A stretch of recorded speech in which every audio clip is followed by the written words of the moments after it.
బడికి ఎట్లా వస్తావు నువ్వు? అట్లా కాదు, నువ్వు బడికి ఎట్లా వస్తావు? నీ ఇష్టమా? నీ ఇష్టమా? అవునా, నువ్వు నీ ఇష్టం అంటున్నా. పిల్లలేరి పిల్లలేరి పిల్లలేరి పిల్లలేరి పిల్లలు బడి పిల్లలేరి బడి పిల్లలేరి బడి పిల్లలేరి. మొన్న సర్పంచ్ గారికి వచ్చి ఏమన్నావు? మీరు ఏమన్నారు సార్? ఇప్పుడు మీరు ఏమన్నారు? సర్పంచ్ గారు పిలిపించి ఏమన్నావు? ఎవరు? అదిగా సార్, ఇప్పుడు మీ మేడాలు 10:30కు వస్తాను, నువ్వు మర్రి చెట్టు కింద ఏం చేస్తాను?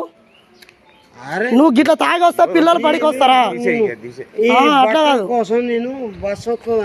నేను ఎందుకు మాట్లాడుతాను చెప్పను. ఇప్పుడు నేను మొన్న మా తండ మీ పిల్లలు పొగలే పెళ్ళి ఎందుకు తోలుతాను అని అడిగాను. పొగలు అది కాదు సార్, ఒకటి చెప్తున్నాను. మొన్న మీ పిల్లలు పొగల పెళ్లి కాడ ఎందుకు తోలుతాను? నీ బడెంబడి ఉన్నారు పిల్లలు, వాళ్ళని